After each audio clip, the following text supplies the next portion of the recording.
If it's convenient for you, if you will, open your Bibles to the Gospel of Mark, chapter 9.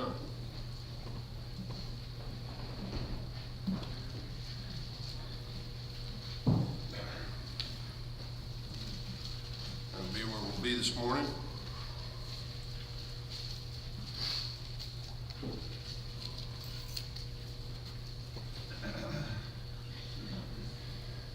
Before we get into the lesson, I want to give you a word, though, from Ecclesiastes. It says, "Cast your bread upon the waters, for you shall find it after many days. Give a portion to 7 and also to 8, for you do not know what evil should be upon the earth.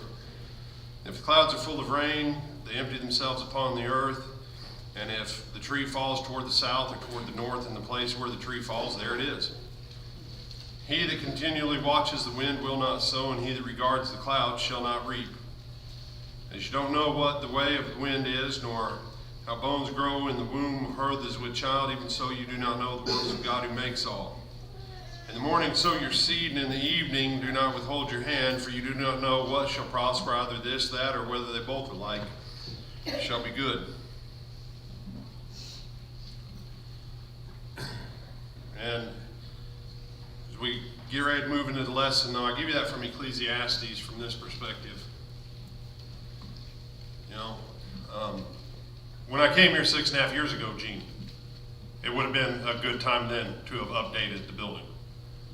5 years before I came, it would have been a good time. 5 minutes after they put in the puke pink would have been a good time in every church across the United States. And I want to make sure you understand I'm not being critical of previous generations. Credit to the guys who fed their families by selling church on this shade of pink all across the United States. Credit to them. People say, well, but brother, what if? Well, that's the whole point of Ecclesiastes. What if the rains don't come? What if that batch of seed doesn't yield? What if? Yet what the writer of Ecclesiastes says, he says sometimes you just got to move on what you've got to move on, because now is your time. You say, well, but brother, what if the wrong person gets in as president? Well, that would be everybody since before George Washington. Because any leader other than Jesus is still not the ideal leader, are they? Nope. Okay? You say, well, what if this party screws up stuff? Well, they'll be no different than any other party. And that's kind of my point is, if we wait for every condition to be right, in every area of the country, in every area of anything, before we do things that we probably should have done years ago. If we wait this year, and fortunately we can't really wait this year because, Gene, you want me to tell you? They yanked them out and they cut them in pieces. So there's no coming back with them. Okay? There's no coming back with them. And they were made out of veneered sawdust with glue. That's what they were, if you actually have looked at them. And they were great for as long as they held up. And they've held up a lot longer than they should have. If you wait for everything to be perfect, you're never going to get anything done. Sometimes you just have to step with what you can step with. And when you make that step, as the writer of Ecclesiastes says, you don't know, this one might prosper, or they both might. You're never sure which one's going to be the one that works out. So go on ahead, cast it wide, and let the harvest come in wherever it comes in from. And so,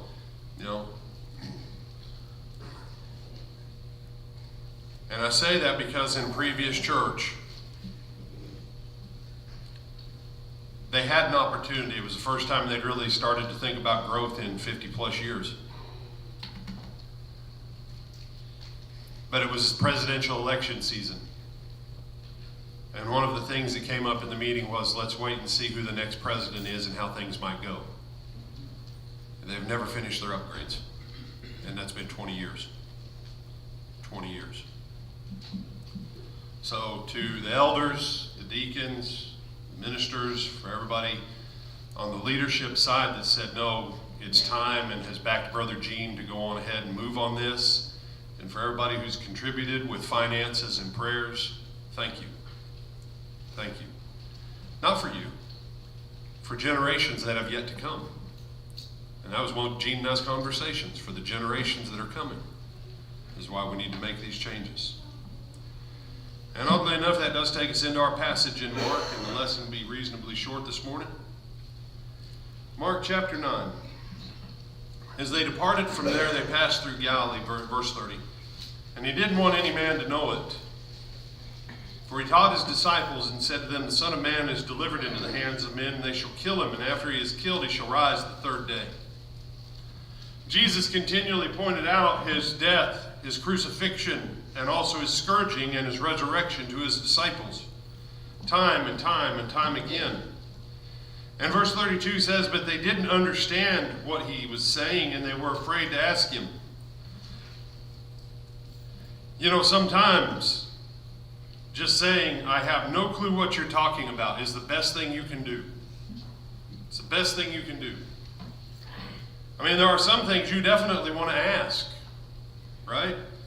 If you're working with natural gas piping and there's a plumber in the area, you want to ask, did I get this fixture right? Is this valve, is it sealed properly? You know, it's plumbers that have to certify natural gas lines. Just in case you didn't know. What water will get through, so will natural gas. That's why plumbers are the ones. When it's electrical, you really want to ask. Of all the things I learned, I did not know you could reverse a neutral and a ground that many times in one house, Gene. When the decision was made, just rewire everything. It was after there was no way to figure out what line was hot and what line was not. He said, no, I called a person who had a lot of experience. They said, rewire everything. And so everything got rewired. Why? Because sometimes when you don't ask that which you don't understand, in the material world there are some things, it literally will kill you. But can I tell you, the same truth also applies in spiritual things. Sometimes you need to ask for clarification. Because there's nothing worse than when multiple people get into a conversation on a topic about which they know nothing, about which they can now speak authoritatively in ignorance, and confuse each other and cause nothing but chaos and disorder. You say, brother, that sounds like the political arena. That is correct. But unfortunately, it happens in church too. And it happened even with the apostles. And so as he came to Capernaum and was in the house, he asked them, what was it you were arguing about amongst each other by the wayside? You know, so often ignorance leads to strife. If you don't actually know what is going on, ignorance leads to a lot of confusion and chaos and strife. Brother Tom mentioned about upgrading that part. The other part is we'll actually get a robotic camera that'll be ceiling mounted, and through all this process we'll move everything in the back that's AV over there. And we'll get rid of the lines and everything that's been in here since COVID, and it'll all be tucked in over in that corner, and that'll become the audio-visual corner, so you can control all of the audio-visual stuff from the front of the church, and have a person that can see and be part of the service, but still see what's going on and make the changes. That's the other piece of it. You know, and so you've got all these things going on. Ask. Because I know this. It does no good for me to ask Ronnie about how Tommy's truck is doing, because it's not Ronnie's truck. You go, well, brother, that's obvious. Yet, how many things in life do we ask people that they have absolutely no clue? And so, well, you know, I think it might be. Wow, those are dangerous words. Those are dangerous. Now, Brother Tommy, how is your truck doing? All right. His daughter says it's doing well. I'll take her assessment. All right, and he just kind of nodded. So apparently his truck's doing well. But ask. Ask before it leads to strife. Ask before it leads to chaos. If you think you misunderstood what someone said, Don't ask 14 other people what they meant. They don't know. The only person who can tell you is the person who said it. And as they got into this argument, and now Jesus asks his question, and this is how you know they were in the wrong. Because they could not answer it, because they knew they were in the wrong. So when they held their peace, because by the way, they had argued amongst themselves about who would be the greatest. We don't understand what he's talking about, but I think I'm in line to be number one. And you know what happened to the other 11? They said, no, you're not. Now here's the funny thing. It wasn't theirs to pick. It wasn't theirs to pick. So he sat down and he called the 12, and he said to them, if any man desires to be first, same shall be last and servant of all. And he took a child and set him in the midst of them. Now I want to take you on a moment for this and get rid of all of your nostalgic 20th and 21st century we love children garbage. Oh, did you really say we love children as garbage? No, I didn't say loving children is garbage. I'm talking about the societal thing, right? Give us $100 million for this program. Think of the children. I got a novel idea. Let's think of the children and not burden them with unlimited debt that we keep stacking for generations to come. To me, that'd be a good gift for the kids, right?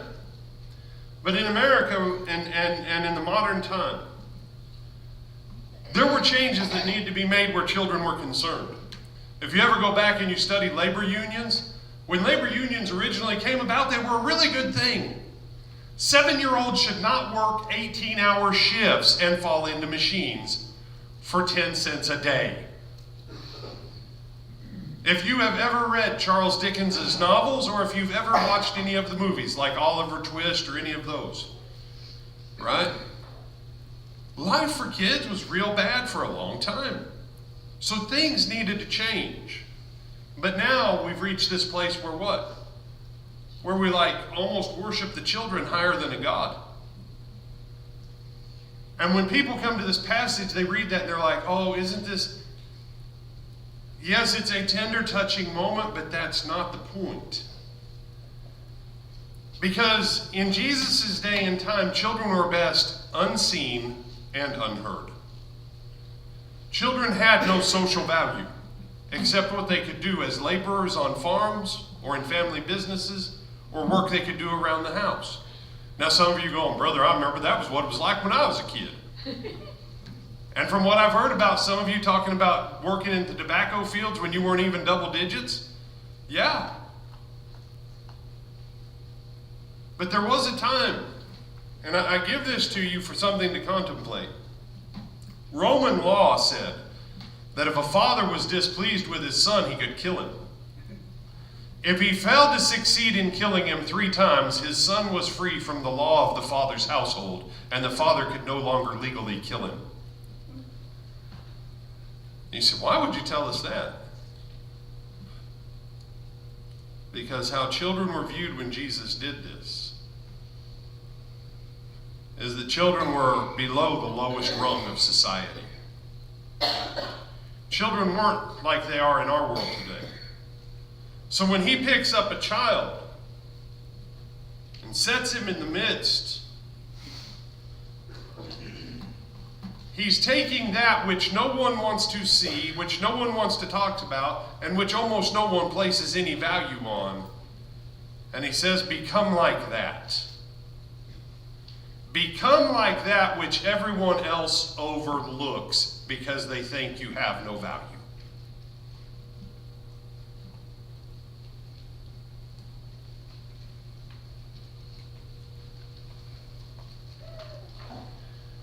You say, no, I don't like that interpretation. Well, it makes the passage a lot easier to understand than trying to figure out all the ways that you as an adult can become like a 3-year-old. Okay? And that means more than fighting with each other over toys. Because what is the continual drive in our culture? And I think about Dwayne Johnson.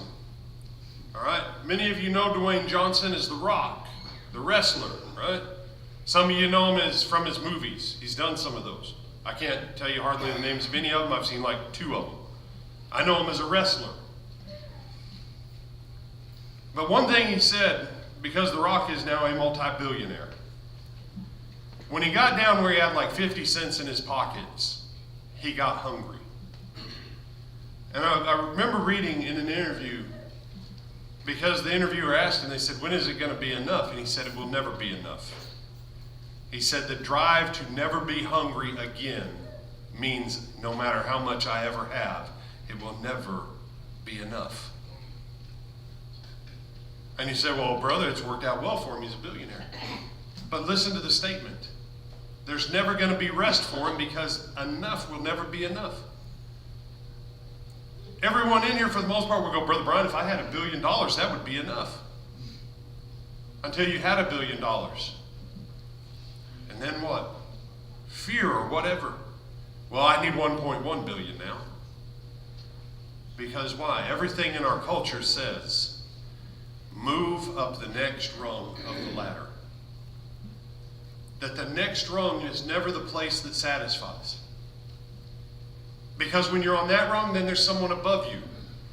So if I get to that rung, then I'll be satisfied.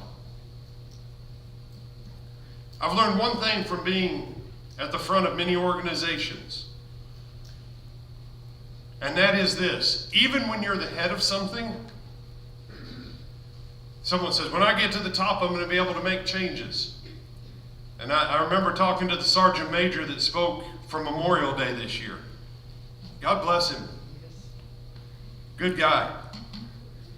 He said, when I was a private and a lance corporal and a corporal, he said, I thought if I could become a staff sergeant, that I could make a difference. And he said, then I thought if I could become a gunny, then a first sergeant. He said, then I thought if I can become a sergeant major, I can really make the changes that I want to make. And I said, what'd you find out, brother? The machine's bigger than you, the machine was there before you, and you ain't changing the machine. And he said, yeah. And he said, and that was when I was ready to be done. He said, because I realized no matter how high I went, that there was always someone else somewhere that would set this peace. And I want you to think about this. Because what he calls us to, so that when you read verse 37, and I want you to think about this, verse 37. Whoever shall receive one of these such children in my name receives me. And whoever shall receive me doesn't just receive me, but receives him who sent me. When Jesus was born, how was he born? No one cared. You said, well, his mom cared. Oh, whoop-de-doo, your mommy cares about you. You say, well, brother, that's a big deal. The King of the universe came in, and the universe itself did not care. When Jesus says, when you receive one of them, you've received me, go back to the stable. Shepherds that no one cared about, who were taking care of something that they did care about. They cared more about the sheep than the people who took care of them. Those were the ones that the angels said, go in and you're going to find this one. He's the king. His mom, his adoptive father, and a bunch of animals. No one in the inn even cared that she was pregnant to give up their room. When I tell you that for the most part, the world does not care except what ladder of the rung you're on. Can I tell you, if Donald Trump would have said, I'm going to stay at Mar-a-Lago, I'm going to play golf, and I'm never going to tweet or run for anything again, the last 4 years would be very different than what they have been. Because the moment that he did not say, I'm not going to try and be on the top rung, everybody else who didn't want him on the top rung said what? We will spend 4 years trying to make sure you never get on that rung again. Now, it doesn't matter to me which direction you feel about Trump, but the point is what? He said, I want the top rung. And others said, we will make sure you don't get the top rung. We tell every child, any child in America can be president of the United States. No, you can't. No, you can't. There can only be one every 4 years. So statistically, that's like 1 out of every 400 million. Okay? Now, you can do a lot of stuff, kids. I'm not telling you can't do a lot of stuff, but I'm telling you, all you kids who are hearing me, not all of you can be president of the United States. There's not enough lifespan for all of you. Yet we tell everybody, that's your goal, the top rung. As a society. But Jesus says, go to that which is overlooked. Go to that which everyone esteems no value to. And receive it. Because when you receive that child, you receive me. Because when we come to the cross,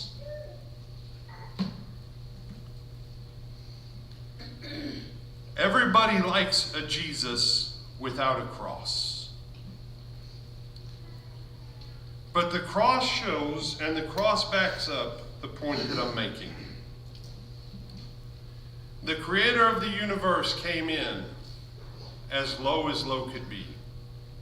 On the night he came in a stable, the other great ruler of the world, that his decision still holds sway today too, Augustus Caesar. He had thousands that attended him in lights and glory that same night. And when he went to the cross, the creation went dark, but the created couldn't be bothered to wonder why it had all gone dark. In his birth and in his death, he was overlooked and forgotten. And he says to us that the place to go high is by going low. This is what he means when he says to us that God gives grace to the humble. If you're here today, and here's the first place you have to humble yourself. And I'm going to tell you straight up, if you do not humble yourself in this, you will never get anything from God. If you do not humble yourself to submit in the water of baptism, being united in his death, his burial, and his resurrection, you will get nothing else he has. Because until you resign your life to unity with his death, so that the life you live is the life of his crucifixion, you cannot go forward with him. That's his entry requirement.